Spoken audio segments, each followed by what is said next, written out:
Hey there guys, this is Richard, your host, with another marvelous video. All the pieces are finally in place and war is now inevitable. The Green Queen has crowned her own son as the king of all Westeros, and the Black Queen has held her own coronation as a response. Ravens, carrion crows, and dragons are about to become a familiar sight throughout the Westerosi skies as House of the Dragon officially gears up for the Dance of the Dragons. An entire season's worth of setup might seem like overkill for other shows, but for this one, it was perfect.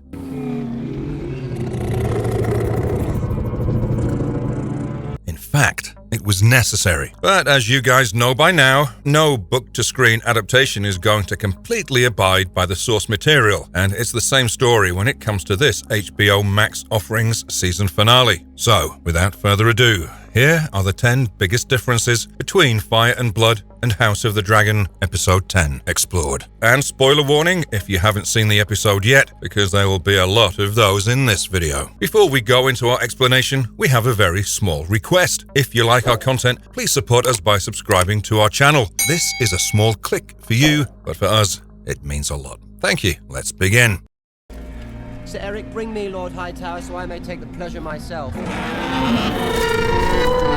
Daemon's immediate attempt at seizing power is not in the books. We're not mentioning Rhaenys being the bearer of bad news here because we already did that in our 10 differences between Fire and Blood and Episode 9 video, which you should also check out if you haven't. Seriously, check out all our videos. But that, alongside Luke being uncertain of his own inheritance, pale in comparison to how different of an approach the show took with Daemon's response to King Viserys' death. When Rhaenys tells Rhaenyra of the coup attempt, the princess is shocked, but the rogue prince is immediately suspicious of everything. He states Viserys has been slain and even questions as to why Rhaenys was left alive long enough to make it back to Dragonstone in the first place. It's clear that war is the only thing that will satisfy Daemon, and he doesn't waste time in making that apparent to us and his own wife. While Rhaenyra's labor comes on weeks before it was supposed to, Daemon gathers his captains and vassals and Kingsguard for a war council. He even ignores Rhaenyra's screams and pleas for his attendance to strengthen Dragonstone's position, which is the right military move to be sure, but a terrible reflection on his priorities as a husband and a lord. Rhaenyra could have died because of this labor. She was literally pleading for him. Laurent Marbrand even tried to nudge the prince in the right direction, but it was to no avail. Daemon spent the rest of the episode undermining Rhaenyra's lack of military experience with his own wealth of knowledge in that regard. At one point, after another one of their war councils, he nearly strangles Rhaenyra for believing in omens and portents like her father, and makes it clear that dreams did not make them kings, dragons did. Rhaenyra realizes that even though Daemon was Viserys' presumed heir until her own confirmation, he never heard of the Song of Ice and Fire from the king himself. Daemon's clear frustration at his wife's willfulness is an indicator of the succession struggle that kicked off this season being reopened anew. In Fire and Blood, there was a far neater division of powers. Rhaenyra was the governing queen, whilst Daemon was the commander-in-chief of her royal armies, having taken the title of Protector of the Realm for himself. House of the Dragon gives the Dragon Queen more agency in matters of her own rule than Fire and Blood did, and this struggle within a struggle can end up having dire consequences for all involved. For now, however, Daemon seems to be intent on preserving his wife's claim as opposed to displacing it, for if she wins the throne, then he becomes king in name and in action. So let's see how it goes, eh? Whatever claim remains to me, you are now its heir.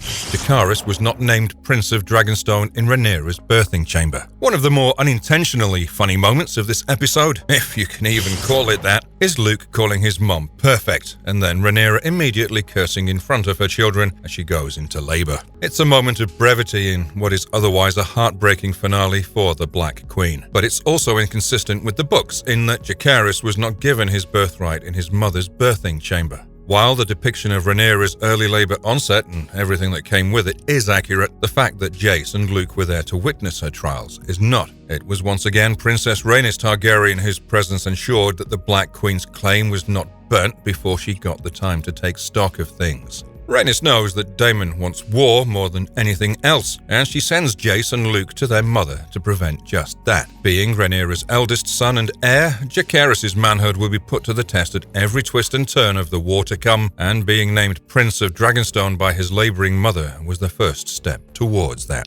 Throughout the course of the episode, we see Jace trying to live up to his inheritance and his mother's expectations, despite knowing that he's a bastard himself. Perhaps the boy does believe his mother's claims, but he's at least aware of the fact that his parentage is disputed and is determined to prove his naysayers wrong with his actions instead of his words. Jacaerys fails to prevent Daemon from taking action and is given a sobering insight into his stepfather's idea of testing one's loyalty, but he takes it all on the chin and moves ahead with exceptional confidence and persistence. When Corlys Valeryon agrees with Jace's suggestion to act as envoys personally for the Great Houses, you can hear the echoes of Episode 2, where Rhaenyra was backed by the Sea Snake for her suggestion of sending dragon riders to the Stepstones. Jacaerys Valeryon is being set up to be an integral part of House of the Dragon's legacy, and we for one are glad that things are shaking out this way. The stoic and princely demeanor he put on in the face of his mother's frankly terrifying labor was a moment that would make any adult proud, and the encounter between him and Lord Cregan Stark, which should open Season 2 in our opinion, will be delightful to watch as well. But let's go from the only cause for celebration that Rhaenyra will have in this episode to the first of her many grievances.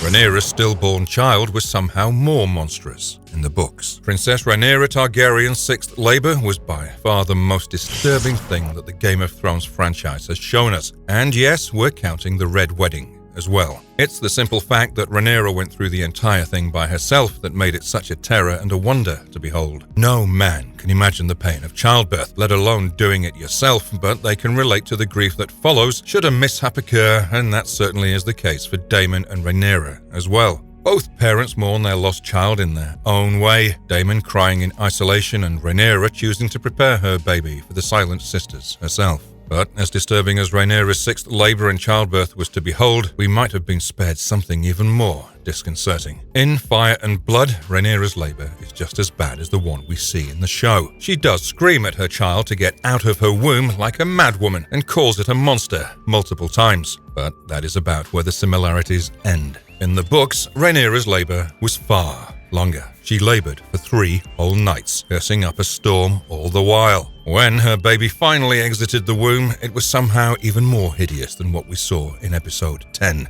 If you were not paying close attention, Rhaenyra's stillborn babe was pretty close in its appearance to Miri Mars Dur's description of Daenerys Targaryen's stillborn babe. Scaled, bony, almost like a dragon itself. The show gave us the first 2 of those 3 descriptors, and we might have just left it at that, except there was a witness to the infant of the former Dragon Queen, whilst the latter only had the word of a witch. The court fool, Mushroom, states that the princess, whom Rhaenyra named Visenya, was born with a hole in her chest where her heart should have been. She is described as scaly and having been born with a stub of a tail. Many people discounted the description of Rhaego's birth and death to the fact that it was a sorceress speaking of it, but when the princess and the queen revisited the concept of monstrous Targaryen stillbirths, and when Fire and Blood established that it was something of a recurring phenomenon, we had to put on our tinfoil hats and wonder just how accurate the reports of these dragon babies are.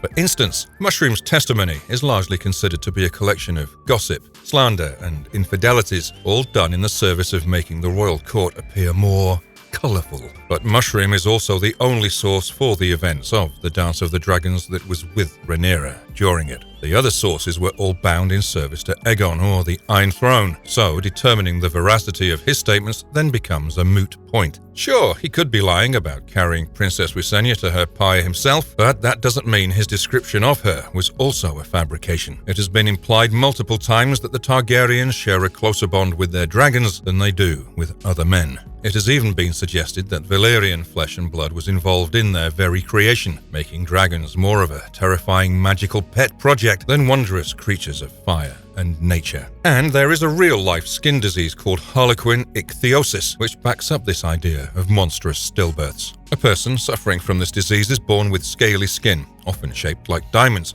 which appears to be the direction that the showrunners took with Rhaenyra's child as well. While it is likely that the dragon stillbirths are simply rumors dispelled by the enemies of House Targaryen against those Targaryens they didn't prefer, it is just as likely that they are true. But that is a mystery for another video.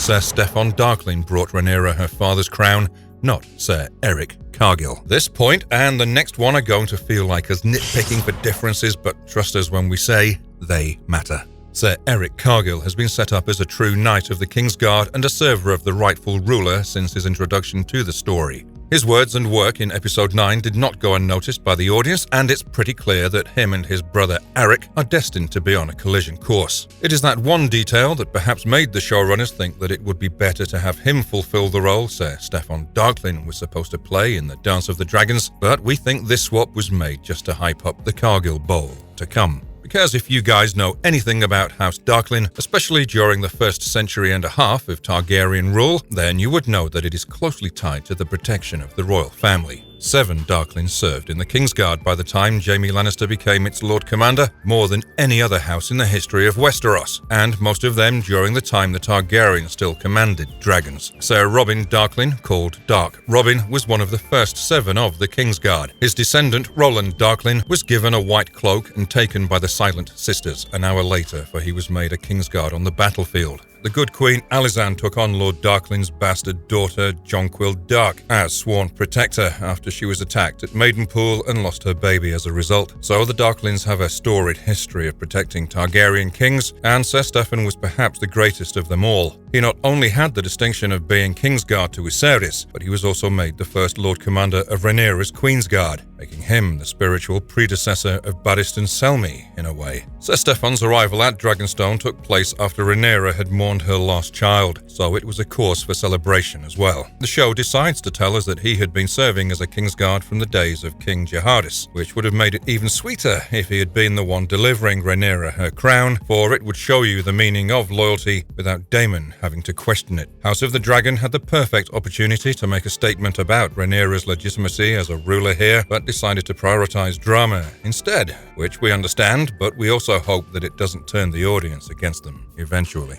That Cargill Bowl better be a spectacle to make up for this egregious offense. And speaking of egregious offenses and grievances,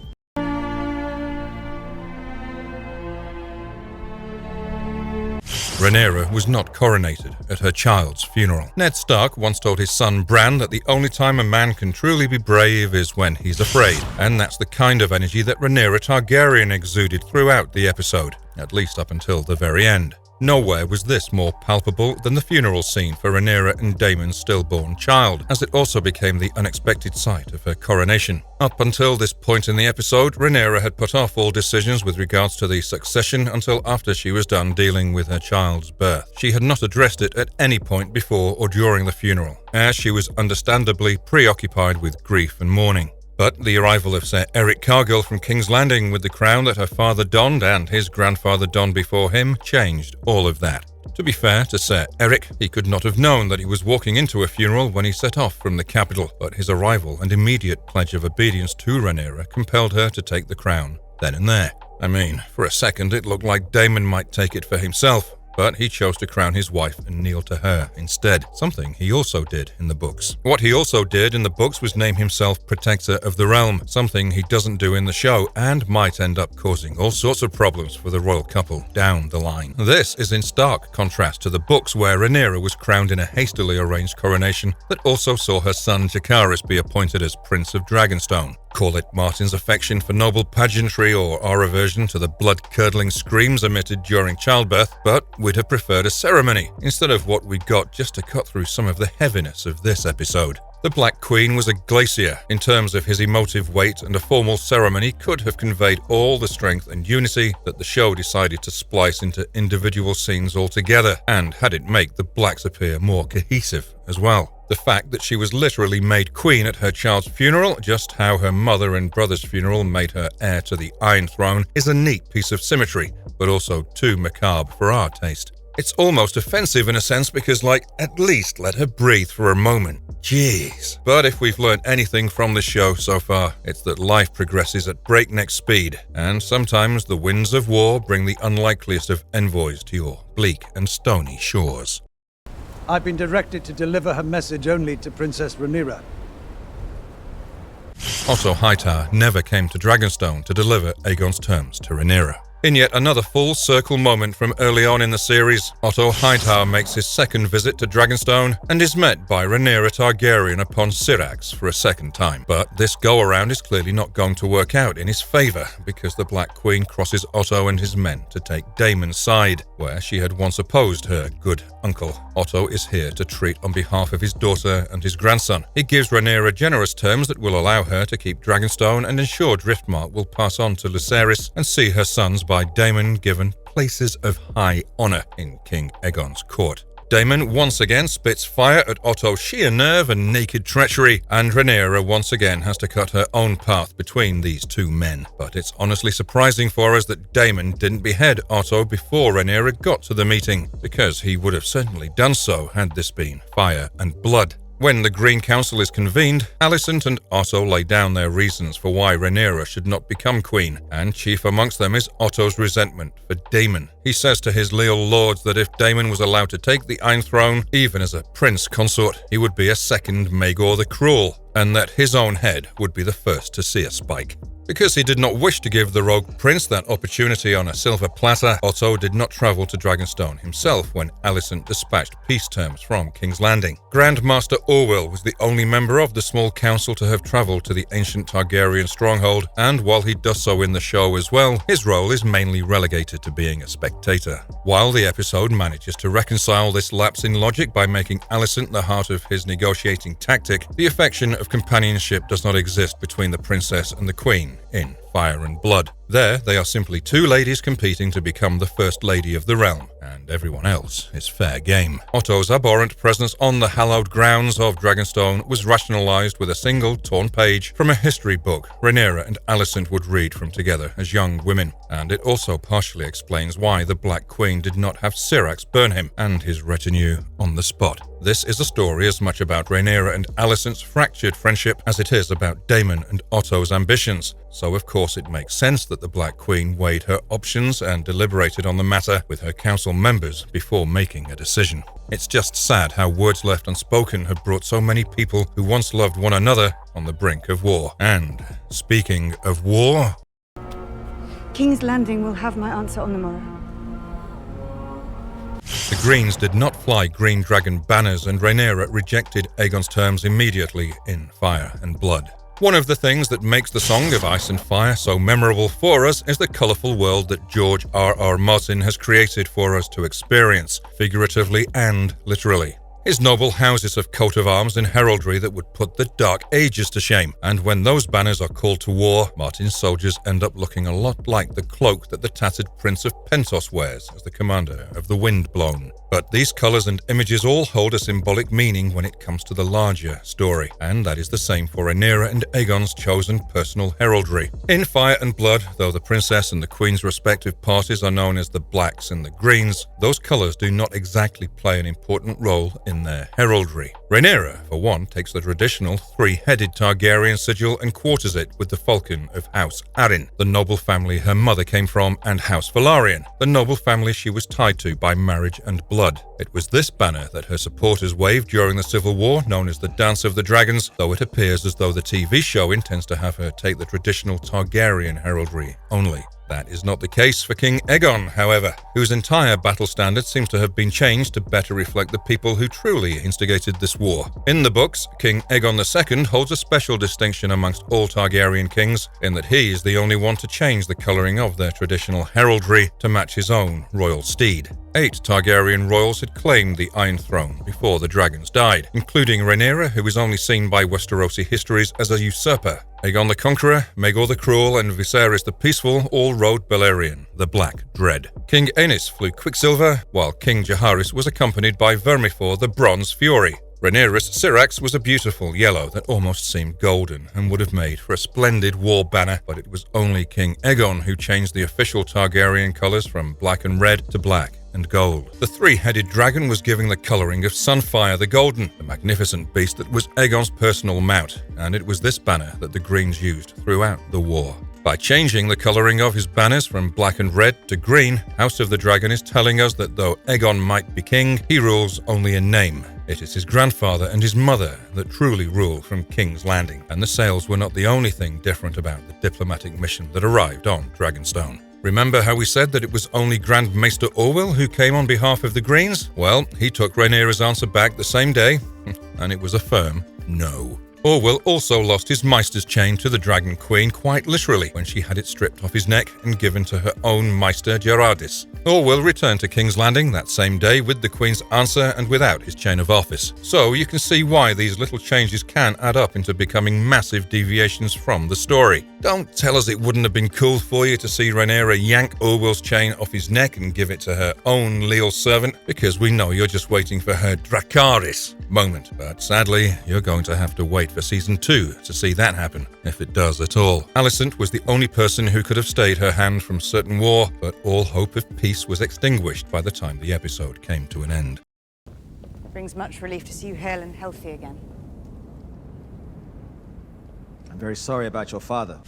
Rhaenys and Corlys declared for Rhaenyra at the start of the Civil War, not after taking her measure. One of the more interesting developments that took place in Episode 10 was the Valeryon decision to back Rhaenyra's claim. And we say decision, not duty, because even when Rhaenyra was crowned as Queen of the Seven Kingdoms, Rhaenys Targaryen did not bend the knee. She deferred all decisions relating to the Velaryons' allegiance to her husband's arrival on Driftmark, and Lord Corlys did decide to side with his good daughter in the end, but it was not after taking stock of her potential as a ruling queen. In Fire and Blood, when Lord Corlys sets sail from Driftmark for Rhaenyra's council, he does so with the intent of joining it and being a part of it. He is by far the greatest lord to declare for her in the initial stages of the war, and remained by her side for much of it. The Sea Snake's ships and men formed the bulk of Rhaenyra's fighting forces, and all this was pledged to the Black Queen in the show as well, but only after Rhaenys convinced Corlys that they should take Rhaenyra's side. The Sea Snake had admitted defeat to his wife in their private chambers, saying his ambition had blinded him to all that he could still hold dear, and that war no longer had the taste that it once used to.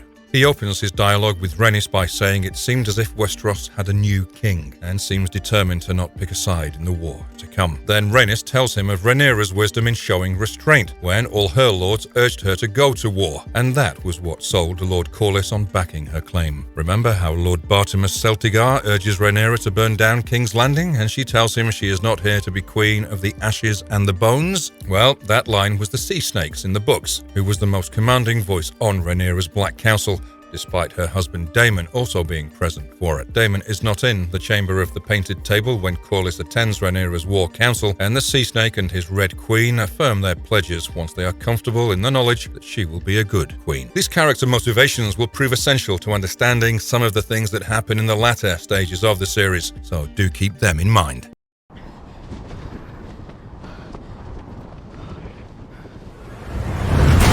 Jacaerys versus Aemond went down very differently in the books. It's funny how even the most accurate scene from book to show is missing many of the details that made it so memorable in the first place. When the trailer for episode 10 dropped, everyone who has read Fire and Blood was just waiting for Aemond to kill Jacaerys. Pardon the bluntness. And don't get us wrong, the confrontation between both princes and their respective dragons was epic to behold, and our first true taste of dragon-on-dragon action ever. No, we don't count the Night King's dragon here, and the reasons should be obvious. But even in a fight that remains about 99% faithful to its description from the source material, it is that 1% that makes all the storytelling difference. For starters, when Aemond began screaming at Luke for repaying his debt, he wasn't allowed to simply carry on acting like a madman. Though Lord Boros Baratheon had already pledged his swords to King Aegon's cause, he did bid Aemond to do no harm to Luke under his own roof. Everything that happened after has been abbreviated to either make up for time lost, or to prevent Aemond from being disrespected because the one-eyed prince was not acting like a bloodthirsty hound free from its leash in Fire and Blood.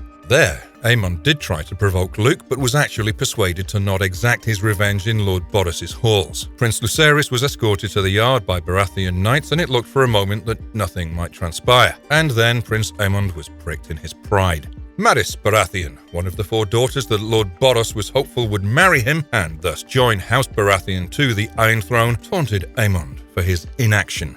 She mocked the one-eyed prince by asking if Luke had taken his balls along with his eye, and once those words were uttered, there was no turning Aemon back. He mounted Vhagar and effortlessly slew Lucerys and Arrax, with Lord Boros famously remarking that it was not for him to tell the princes what to do when they were not under his roof. It appears as though the one-eyed prince was also remorseless for his actions, for he was given a hero's welcome upon his return to the capital from the Stormlands. But House of the Dragon yet again changes the narrative in a small yet deeply meaningful way. King Viserys tells Rhaenyra at the start of the season that dragons are a force that men should never have trifled with, for the idea that the Targaryens control the dragons was nothing more than an illusion. Viserys was proven ominously right in this regard, because Arrax falling to Vhagar was not because of Aemon's rage, but because Arrax refused to follow Luke's commands. The fight that we got in the show was actually more thrilling than the one described in the books, because young Lucerys Valeryon might not be willing to live the life of a warrior, but he certainly does not shy from its path. He bravely confronts and outdistances the much larger Vhagar, using a narrow crevice to his own advantage. The much smaller Arrax effortlessly maneuvered through the rocks and cracks, while Vhagar was forced to go up high. And then, as if to throw his rider's life away, Arrax rushed and spat flames at Vhagar's face.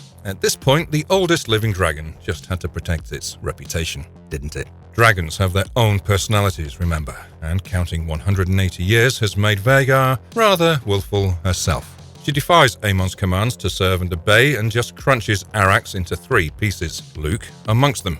Aemon is in shock and horrified by what has just happened. Yes, he was pursuing Luke for an eye and wanted revenge and everything, but it doesn't appear as though he wanted to kill him. For Aemon has the most, I just effed up face we have seen in the Game of Thrones franchise so far, and that was not the case in Fire and Blood. Arrax versus Vhagar was a short, stormy affair, with viewers clearly spotting Arrax's falling body from Storm's End. There, the one-eyed prince showed agency in his own nephew's death and was rightly condemned as a kinslayer for it. In fact, if we're going to be honest with ourselves, then the first scene we might see in Season 2, Episode 1, could be the feast that King Aegon throws in honor of his brother. House of the Dragon is leaning into the whole "they should not have left things unsaid" a bit too hard for our liking. And while humanizing Aemon is certainly required to an extent, it's not needed. Some characters are just better a bit blacker than grey, and Aemon One-Eye is one such character, in our opinion. Giving him a conflict of the heart at killing his nephew unintentionally is a cool nod to George R.R. Martin's writing philosophy, but also probably not what he intended for this character to become. It worked for Viserys, because Viserys was already perceived as a weak king in Fire and Blood. Whether it works for Aemon is something that remains to be seen. Though we have to say, that sapphire eye looks more dapper than we'd like to admit.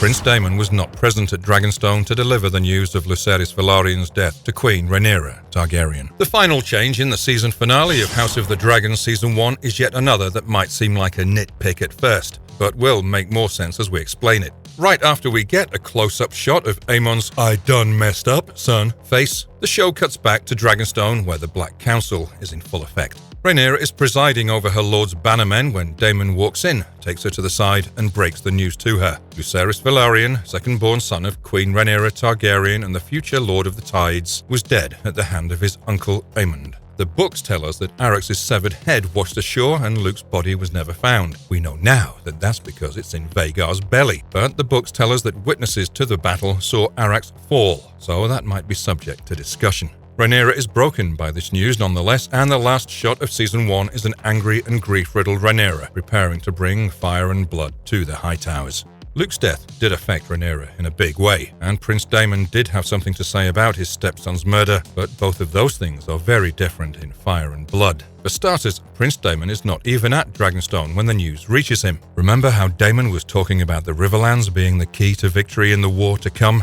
and how they should gather an army at Harrenhal to crush the Greens within the turn of the moon? Well, he executes that very plan as soon as the war breaks out in Fire and Blood, and he doesn't have to wait for Rhaenyra's commands as such, for there he is the protector of the realm and the effective leader of the royal army. Daemon sends a message to Rhaenyra at Dragonstone, to be sure, they do not carry word of her son's death. They carry words of vengeance. Just how Aemon demands an eye for an eye in the TV show, for he demands more in the books, Daemon will be repaying the debt he now owes to his family, kind. And while Rhaenyra herself looks determined to fight the war where she had been trying to avoid it so far in Fire and Blood, Luke's death breaks her. She allegedly gives over control of the War Council to the Sea Snake and Princess Rhaenys while she retreats to grieve over her lost children. We would totally understand if Season 2 Rhaenyra is just like late Season 8 Daenerys, because there are some deliberate echoes between the two characters, but we're pretty sure Rhaenyra's decline will make much more sense than that highly abrupt Dany heel turn. You will feel every inch of emotion that the Black Queen has been trying to keep repressed for so long out of duty, tradition, and honor. And you will only have Emma Darcy and Ryan Condal to thank for that. The woman who was once called the Realm's Delight will soon be known by a far crueler sobriquet, and it will be for you to decide if she deserves it. As for us, we just can't wait to let the dance finally commence. And if you liked our content, don't forget to leave a like and subscribe to us if you haven't already. Have a good one and be safe. Thanks, everyone.